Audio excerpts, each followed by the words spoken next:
Hello दोस्तों, welcome to Som classes. दोस्तों मैं पीयूष आर्य आप सभी का हिंदी मीडियम की इस नंबर 1 चैनल सोम क्लासेस में बहुत बहुत स्वागत करता हूं। मेरे प्यारे क्लास 12 के सभी होनहार विद्यार्थियों, जैसा कि मैंने बोला कि आपका एग्जाम में नंबर हमेशा होता रहेगा फिक्स हर दिन के क्लास के साथ, यानी जब भी आप आओगे यही सोचकर आओगे इस क्लास में कि हां आज ऐसी टॉपिक मिलने वाली है जहां पे हमारे नंबर कलेक्ट होने जा रहे हैं। तो जैसा मैंने कल के क्लास में आपको प्रीपोजिशन क्लियर करा दिया, क्या होते हैं प्रीपोजिशन, किस प्रीपोजिशन का प्रयोग कहां पर किया जाता है, तो अब आज उसी टॉपिक में हम बात करेंगे आपका कंजक्शन सिंटेक्स का ही टॉपिक। तो अब अपने पूरे ग्रुपों में इसे कर दीजिए शेयर और लाइक करना ना भूलिएगा। तो आइए पहले हम कंजक्शन को क्लियर करते हैं, आखिर what is the conjunction, conjunction होता क्या है। ठीक है, देखिएगा कंजक्शन को आप अगर देखो तो इसे हिंदी में कहते हैं, ये क्या है हमारा संयोजक है। संयोजक का मतलब क्या होता है, जोड़ने वाला। ठीक है, जोड़ने वाला। अब यानी ये क्या करता है, ये जोड़ने का काम करता है। किसको, अब किसको जोड़ता है, दो वर्ड को जोड़ता है, दो सेंटेंस को जोड़ता है, दो फ्रेज को जोड़ता है। तो आप अगर इसको डिफाइन करना चाहो तो आप कह सकते हो कि the word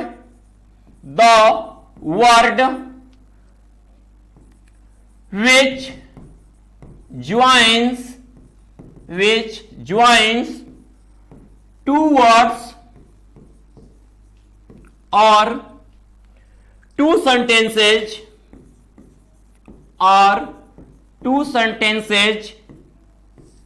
is called conjunction,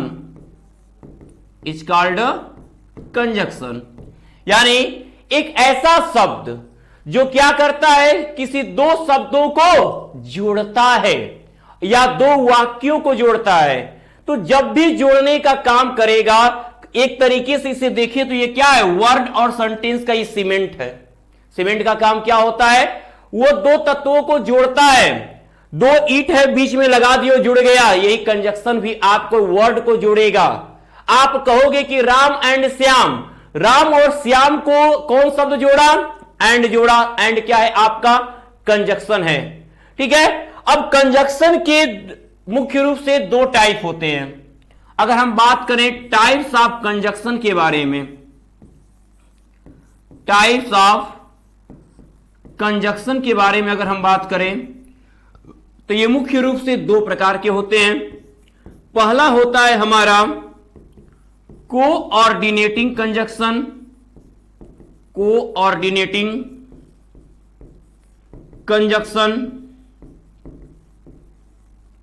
दूसरा होता है हमारा subordinating conjunction, subordinating conjunctions, subordinating conjunction. ठीक है, इसे कहते हैं स्वतंत्र संयोजक, इसे कहते हैं आश्रित संयोजक। यानी ये जो कंजक्शन होते हैं हमेशा दो स्वतंत्र वर्ड, दो हमेशा क्या फ्री सेंटेंस को, जिसको कोई डिपेंडेंस नहीं होता है, कोई सेंटेंस एक दूसरे पे, ऐसे के बीच में ये कंजक्शन आते हैं। और जब ये कंजक्शन आते हैं तो जो सेकेंड सेंटेंस होता है हमेशा पहले सेंटेंस पे डिपेंड होके आता है। जैसे हम कहते हैं कि आई सेड दैट, मैंने कहा ही वॉज थीप, वह चोर था। आई सेड एक सेंटेंस हुआ, he was thief other sentence है, बीच में कौन आया, दैट आया। तो मैंने कहा, आपको कैसे पता चला कि वो चोर था, मैंने कहा, मेरे कहने पे वो सेंटेंस डिपेंड हुआ। तो उस डिपेंडेंट सेंटेंस के पहले जो कंजक्शन आएगा वो क्या कहलाएगा, सबऑर्डिनेट कहलाएगा। ठीक है, अगर मैं कहूं कि मैं आया और वह गया, मैं आया और वह गया, मेरा जाना मैं अपने से फ्री था, उसका जाना वो अपने से फ्री था। दोनों सेंटेंस का कोई भी डिपेंडेंस एक दूसरे पे नहीं है, कोई डिपेंड नहीं है। तो वहां पे जो आया है बीच में एंड, वो क्या है, कोऑर्डिनेट है। वो क्या है, कोऑर्डिनेट है। अब कोऑर्डिनेट कितने प्रकार के होते हैं, सबऑर्डिनेट कितने प्रकार के होते हैं, इन्हें हम क्लियर करें। चलिए इतना पहले नोट कर लीजिए।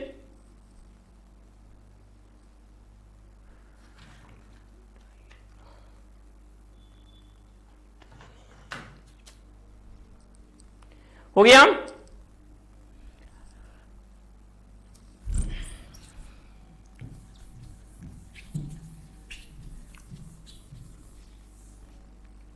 अब हम बात करेंगे कोऑर्डिनेट कंजक्शन के बारे में। पहले कोऑर्डिनेटिंग कंजक्शन के बारे में।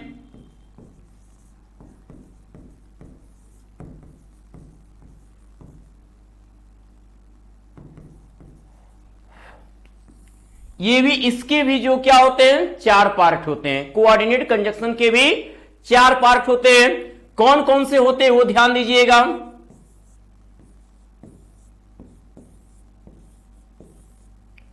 पहला होता है आपका cumulative conjunction. Cumulative conjunctions. Conjunction हमेशा आपको याद अगर रखोगे तो याद रहे कि जो आपके कोऑर्डिनेटिंग कंजक्शन है ये आपके कंपाउंड बनाने में काम आएंगे। जो सबऑर्डिनेटिंग कंजक्शन होंगे वो आपके कॉम्प्लेक्स सेंटेंस क्रिएट करने में काम आएंगे।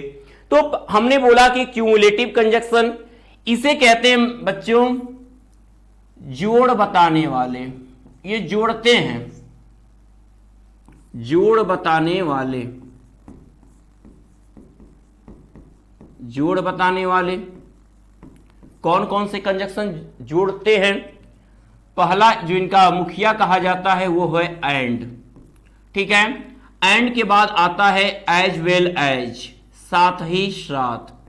अगला आता है हमारा नॉट ओनली, बीच में आपका कोई नाउन होगा, बट आल्सो, केवल नहीं बल्कि। और एक आता है आपका बोथ एंड, बोथ एंड। ठीक है, एक नाउन यहां होगा, नाउन या प्रोनाउन, और एक यहां होगा, बोथ एंड आता है। अब आपका दूसरा अगर हम देखें तो हमारा अल्टरनेटिव कंजक्शन आता है।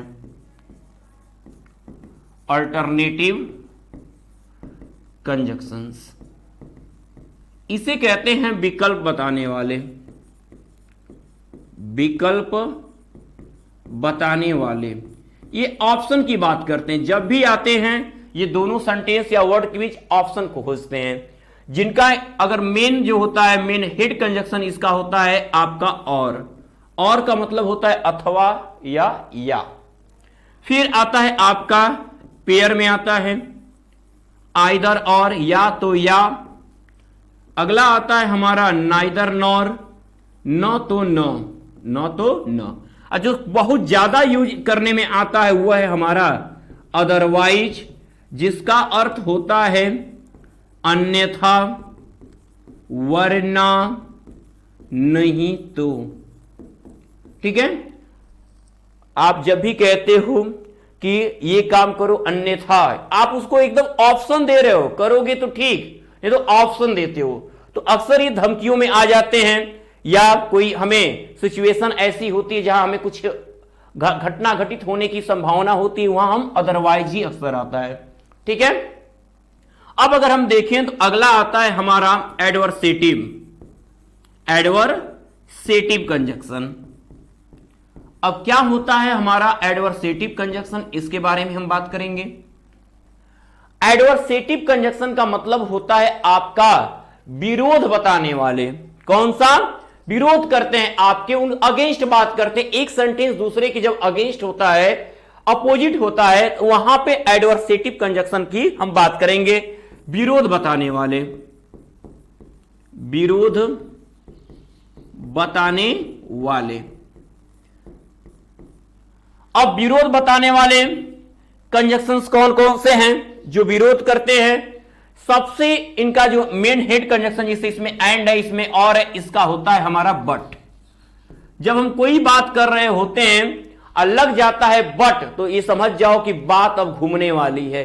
बात अब दूसरी, कहते अरे वो बहुत अच्छा है लेकिन, यानी अब समझ जाओ कि खतरा सामने है, यानी अब उसको कुछ ना कुछ बुरा कहने वाले हैं, उसके विषय में कुछ ना कुछ रॉन्ग ही बोलने वाले हैं। तो बट यानी लेकिन, किंतु, परंतु। ठीक है, अब बट के साथ आपका आता है एट मतलब फिर भी, व्हाइल मतलब जबकि, स्टील मतलब तो भी। तो ये कंजक्शन आपके आते हैं किसमें? एडवर्सेटिव कंजक्शन, जो कोऑर्डिनेट, ये सारे कोऑर्डिनेट कंजक्शन है। जो लास्ट होता है आपका, जिसका नाम है इलेटिव कंजक्शन। इलेटिव कंजक्शन नाम है। इन्हें क्या कहते हैं? परिणाम बताने वाले। ये रिजल्ट देते हैं, परिणाम बताने वाले। ठीक है।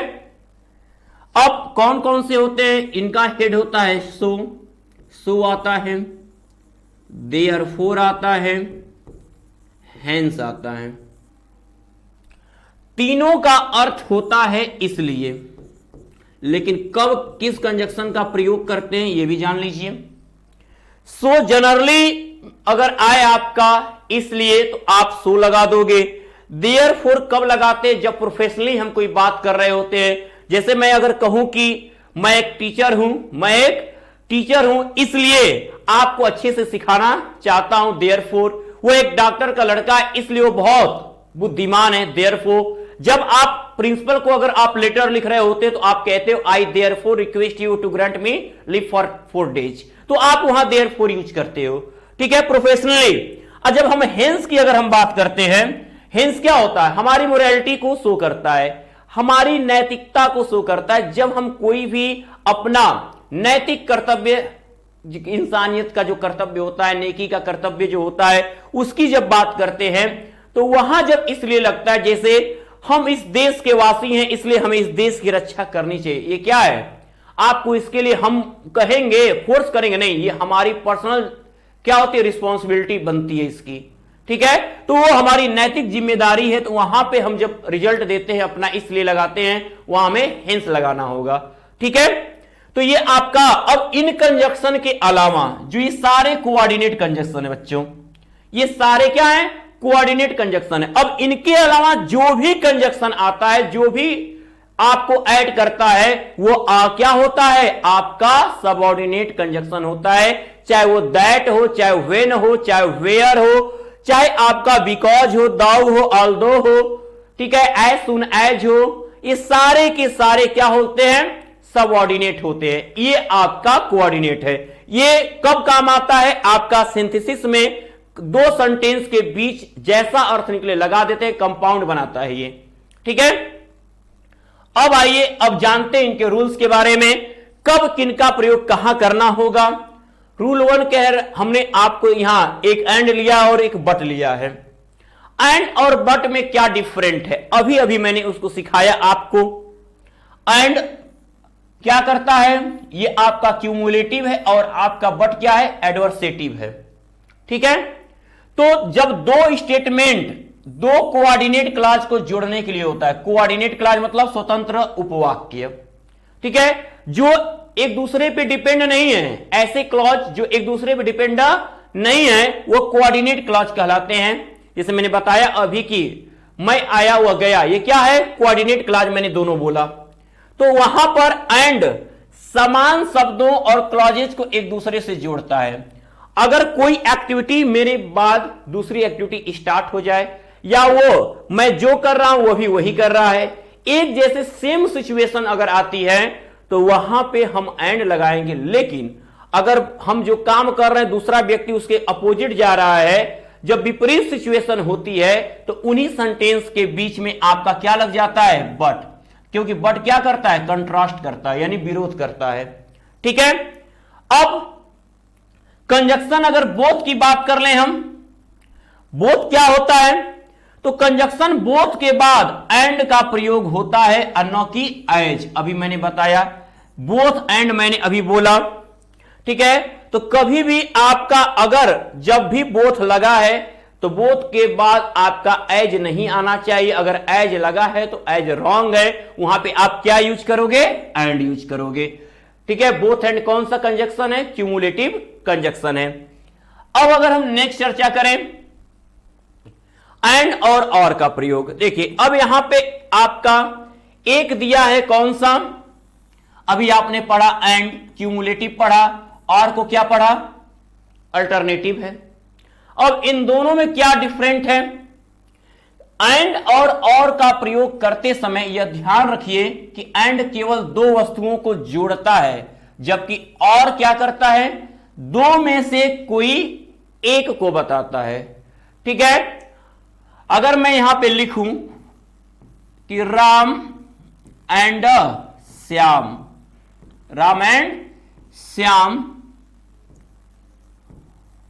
वेंट टू मार्केट, राम और श्याम मार्केट को गए। तो यहां पर आप क्या देख रहे हो, राम भी गया और श्याम भी गया। ये एंड ने क्या बताया, दोनों को ऐड करके बताया, दोनों के जाने को बताया। मैंने कहा सेम सिचुएशन, बात अगर सेम सिचुएशन की होती है तो उन दोनों में एंड आता है। अब अगर यहां पर हमने कहा कि और अगर इसी जगह और लगा दोगे तो दोनों में से एक की बात की जाएगी, वहां विकल्प हो जाएगा, चुनने की बात हो जाएगी। जैसे मैं इसी को लिख दूं, राम और Shyam went to market, Ram या श्याम मार्केट गए। तो यानी राम गया है या श्याम गया, यानी कोई एक ही गया है। ये दो में से एक की बात करेगा। अल्टरनेटिव कंजक्शन क्या करेगा, दो में से एक की बात करेगा, जबकि क्यूमुलेटिव क्या बात करेगा, दोनों की बात करेगा। ठीक है, अब आते हैं नेक्स्ट में, either or, neither nor, not only but also. ये जब भी आते हैं हमेशा जोड़े में ही आते हैं, यानी ये पेयर में ही आएंगे। अगर आइदर लगा है तो उसके बाद और जरूर आएगा। अगर नाइदर लगा है एक नाउन के पहले तो उसके बाद नॉर जरूर आना चाहिए।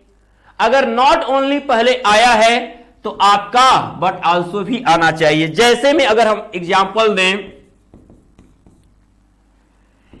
He is not only a doctor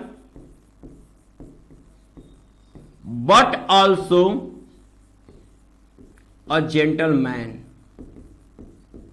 वो एक डॉक्टर ही नहीं बल्कि एक जेंटलमैन भी है। तो आप देख रहे हो, नॉट ओनली अगर हम लिख दें कि he is not only a doctor and a gentleman, तो जब अगर आप यहां एंड लगाओगे तो क्या हो जाएगा, रॉन्ग हो जाएगा। नॉट ओनली के साथ आपका एक साथ क्या आना चाहिए, बट ऑल्सो आना चाहिए। ओके, अब कह रहा है कि दाऊ के साथ एट आता है, अब बट का प्रयोग नहीं करते हैं। दाऊ क्या होता है, ये चूंकि सबऑर्डिनेट क्लॉज है, ठीक है, ये आपका क्या है, कंट्रास्ट है, ये कंट्रास्ट बताता है, ठीक है, विरोध करता है, सबऑर्डिनेटिंग कंजक्शन है। लेकिन जब भी दाऊ यानी यद्यपि इसका अर्थ होता है, तो यद्यपि जब लगा दोगे तो दूसरा सेंटेंस अपोजिट जाएगा, और उस अपोजिट के पहले हम एट लगाते हैं या तो कॉमा का यूज करते हैं, लेकिन बट नहीं लगा सकते, क्योंकि जब बट बीच में लग जाएगा तो स्टार्टिंग के पहले हम दाऊ हटा देते हैं। जैसे एक सेंटेंस आपको लिख के दिखा रहे हैं, दाऊ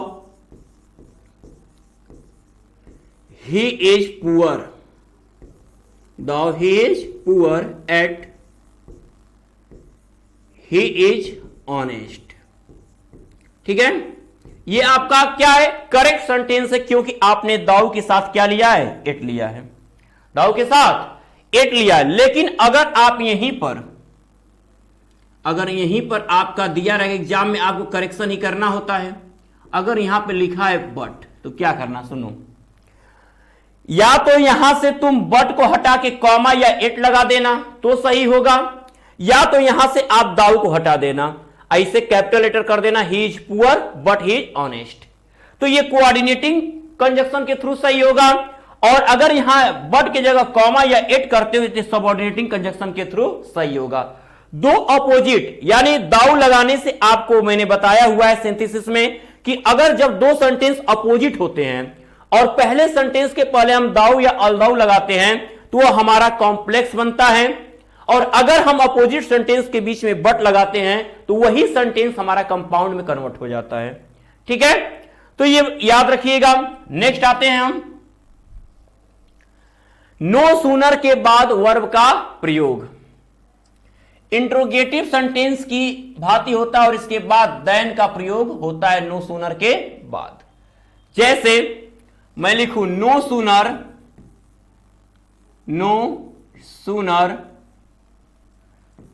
did he no sooner did he see the tiger. आपको ये मालूम है कि कब ये डिड आता है, सहायक क्रिया कब आगे आती है, जब वो इंट्रोगेटिव होता है। तो no sooner did he see the tiger, ठीक है। जब नो सूनर लग गया है यहां पर, तो उसके बाद यहां जो कब होता है, जब हम एज सुन एज को हटाते हैं और नो सूनर लगाते हैं, तो पहला क्लॉज जो होता है वो इंट्रोगेटिव में कन्वर्ट होता है, और जहां कॉमा रहता है वहां हम देन कर देते हैं। तो यही आपको कि नो सूनर जब भी होगा, सेकेंड क्लॉज के पहले आपका देन होना चाहिए। अगर वहां कॉमा दिया रहेगा तो वो रॉन्ग होगा, उसको करेक्ट करके आप वहां क्या लगाओगे, देन लगाओगे, ठीक है। देन ही वेंट अवे, ठीक है, ये सेंटेंस हुआ आपका। अब आता है आपका कि स्कार्सली तथा हार्डली का प्रयोग। स्कार्सली या हार्डली, मुश्किल जिसका अर्थ होता है मुश्किल से, के बाद व्हेन आता है, न कि देन आता है। अगर जब भी स्कार्सली या हार्डली शब्द आप स्टार्टिंग में लिखते हो तो उसके बाद आप लिखोगे व्हेन। अगर वहां देन लिखा रहे तो रॉन्ग रहेगा, आप करेक्शन में क्या लिखोगे वहां पे, व्हेन। अब सच और सेम की बात कर लेते हैं। एडजेक्टिव की तरह हो तो कंजक्शन एज आता है, न कि हु, व्हिच या व्हेन। यानी सच और सेम के बाद अगर आपका हु, व्हिच और व्हेन दिया रहे तो आप वहां पे उन्हें हटा के क्या कर दोगे, एज कर देना होगा आपको, ठीक है। नेक्स्ट नोट करते रहिए वहां तक।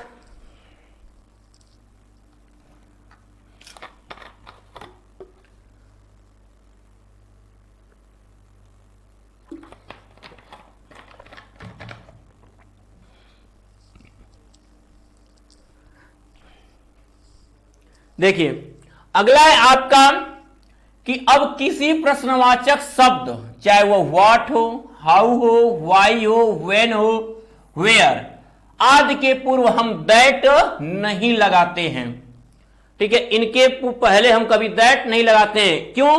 क्योंकि ये खुद कहता है अगर ये कंजक्शन के रूप में आते हैं, ठीक है,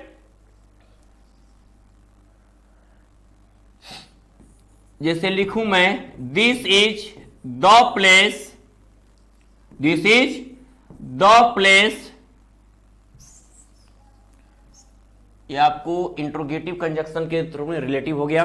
ये दूसरा सेंटेंस लेते हैं, I don't know, I don't know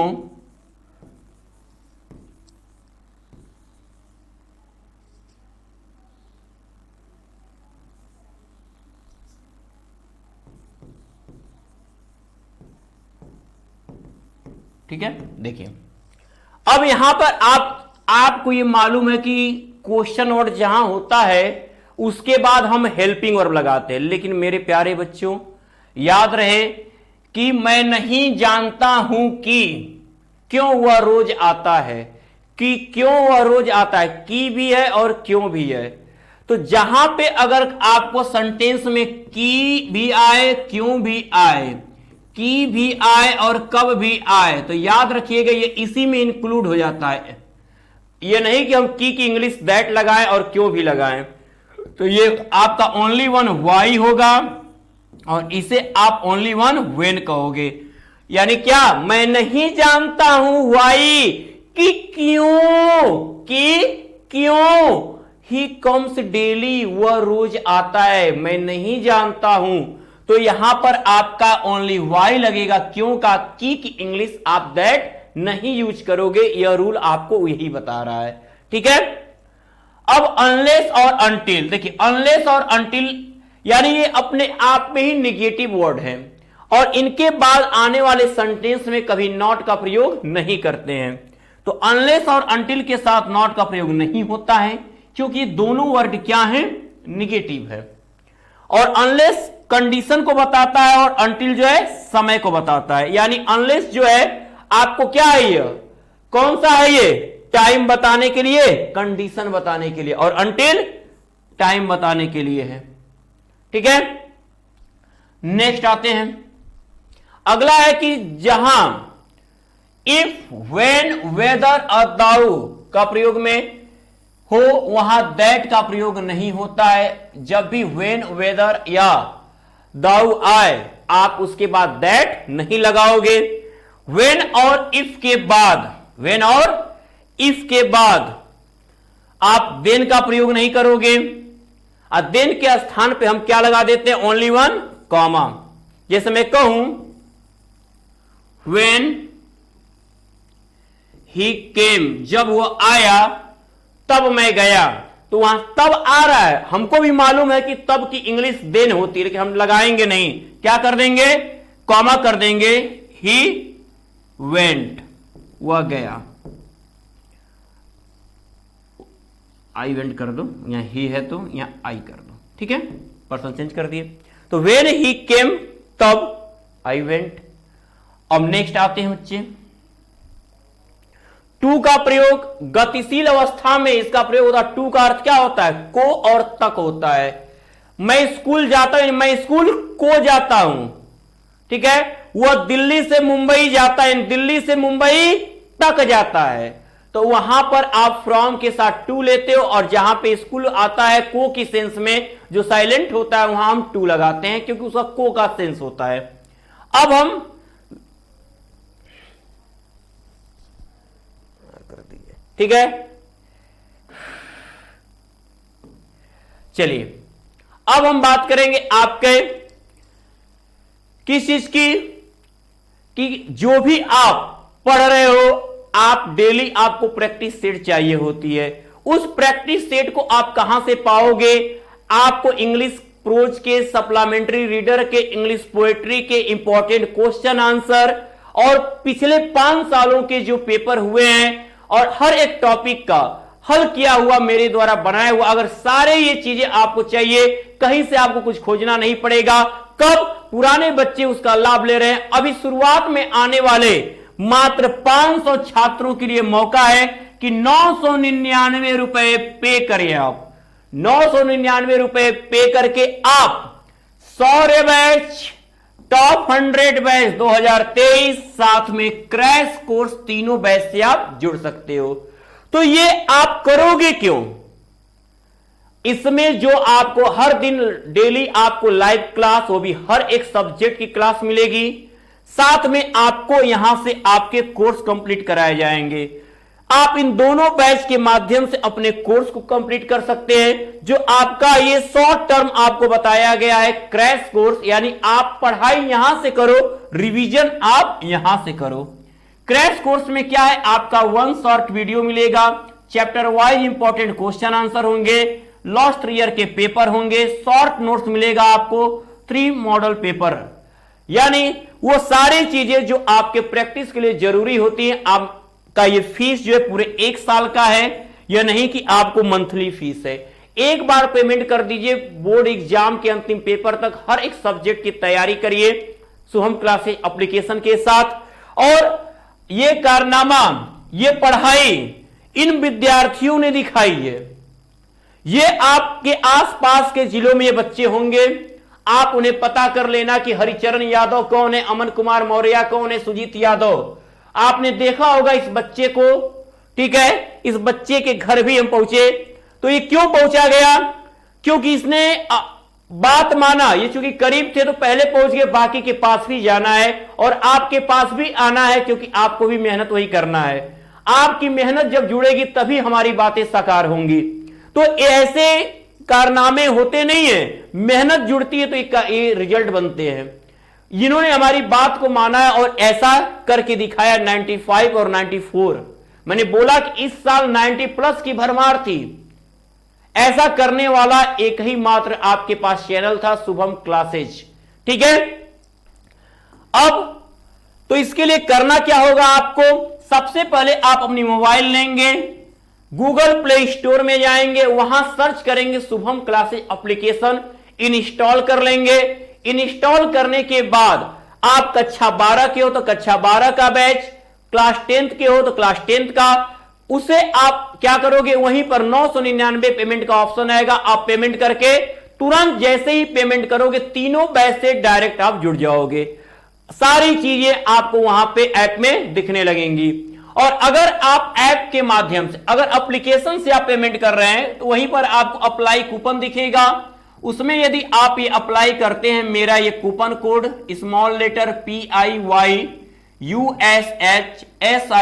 Piyush sir, या यूज करते हो आप ये PIYUS स्पेस देके SIR पीयूष सर, तो आपको उस 999 रुपए में 100 रुपए कम हो जाएंगे, तुरंत वहीं ऐप में ही कम हो जाएंगे। यानी आपका पेमेंट आप चाह कर भी ये कोड अप्लाई करोगे तो 999 नहीं कटेगा, 899 ही कटेगा आपका पैसा। यानी अब वो बैच आप 899 रुपए में ही 1 साल का पा जाओगे। तो और अगर आपको लगता है कि ऐप के माध्यम से पेमेंट करने में आपको कठिनाई हो रही, नहीं जुड़ पा रहे हो, उसका भी सॉल्यूशन है। आप इस दिए गए नंबर में किसी भी नंबर पे पेमेंट करके उसका स्क्रीनशॉट किसी नंबर पे व्हाट्सएप कर दीजिए, 10 मिनट के अंदर आप तीनों बैच से जुड़ जाओगे, जहां आप daily live class, hand writing notes, smart class note, practice set, chapter wise important question answer, Lord के पेपर, ये सारी चीजें आपको ऐप में मिलेंगी। तो मेरे प्यारे विद्यार्थियों, उम्मीद करते हैं कि आज की क्लास आपको बहुत अच्छी लगी है, तो कर दीजिएगा लाइक और पूरे ग्रुपों में शेयर। और जिसने भी अभी भी शुभम क्लासेस चैनल को अभी सब्सक्राइब नहीं किया है तो पहले सब्सक्राइब कर ले, बेल आइकन प्रेस करना न भूलें। मैं पीयूष आर्य अपने सभी होनहार विद्यार्थियों से लेता हूं विदा। Good luck.